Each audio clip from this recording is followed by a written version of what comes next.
My name is Megan Carter.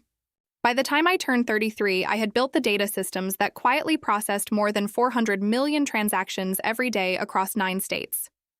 At work, people trusted me with the backbone of billion-dollar businesses. At home, my older brother Ethan called me the family failure.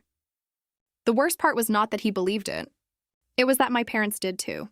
At his wedding, in front of hundreds of guests and his wealthy future father-in-law, Ethan laughed, introduced me as the family disappointment, and my mother smiled before saying the words she had repeated for years. We do not brag about her. They expected everyone to laugh. Instead, the bride father looked straight at me, went completely silent, and asked a question that destroyed the story my family had spent years protecting. For years, my parents treated Ethan like a superstar because his startup attracted investors and media attention.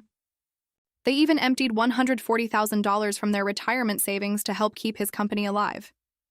Meanwhile, I worked as a senior systems architect, designing infrastructure that powered banks, hospitals, and logistics companies. But because my work happened behind the scenes, my family dismissed it as computer stuff. Every holiday became another celebration of Ethan achievements, while my accomplishments were ignored before I could even mention them. Eventually, I stopped trying to earn their approval because it never came. What nobody in my family wanted to remember was that 4 years earlier, Ethan had begged me to save his company. His startup had promised investors a revolutionary data engine that did not actually exist.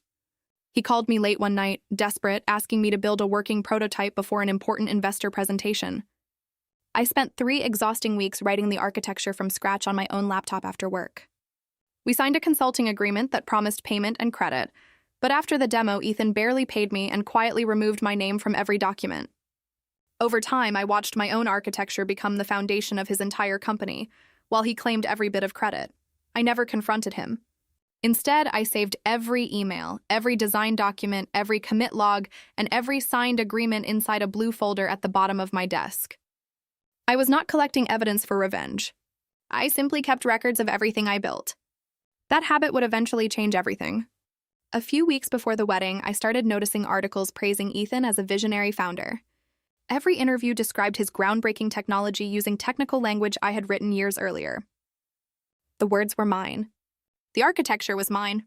Even the terminology matched my original documentation almost perfectly. Then something unexpected happened. I received a LinkedIn message from a senior technical analyst working for Callaway Ventures, the investment firm owned by Ethan's future father-in-law. During their due diligence, they had discovered that the architecture inside Ethan Company looked almost identical to systems credited to my work at my employer. They politely asked if I could confirm the original authorship. I stared at that message for a long time because I knew exactly what it meant. If I answered honestly, the investment my parents were counting on could disappear. But I also knew one thing: I would never lie about work I had created. I replied and agreed to answer their questions truthfully. At the rehearsal dinner, Ethan introduced me as someone who worked with computers, making sure nobody saw me as an accomplished engineer. It became obvious he wanted me present only so his future family would see a complete and happy family, while also making sure everyone viewed me as unimportant before any questions about his company could surface. By the wedding day, I understood the role he had assigned me. I simply refused to play it. During the reception, Ethan proudly brought me over to meet Gerald Callaway. Smiling for the crowd, he announced that I was the family failure. My mother laughed and added that they never bragged about me. I stayed completely calm. Gerald did not laugh. He looked at me carefully and quietly asked if I was Megan Carter, the architect behind Cascade, the infrastructure system his own investment firm's portfolio companies relied on every day. When I confirmed it, he explained that his analysts had already discovered serious questions about Ethan technology. Then he asked one simple question. Did I build the core architecture behind Ethan Company? I answered with complete honesty. I explained that I had written the original system, created the architecture, signed a consulting agreement, and never transferred ownership of the intellectual property. I spoke without anger because facts did not need emotion. Ethan panicked and insisted I had only helped with a few lines of code, but Gerald immediately challenged him by asking technical questions about the system. Ethan could not answer them. Within minutes, the truth became obvious to everyone standing there. Gerald calmly announced that his firm could not invest in a company whose core technology ownership was unresolved. The investment was over. The room fell silent. My mother desperately tried to convince Gerald that I was simply jealous. but he stopped her.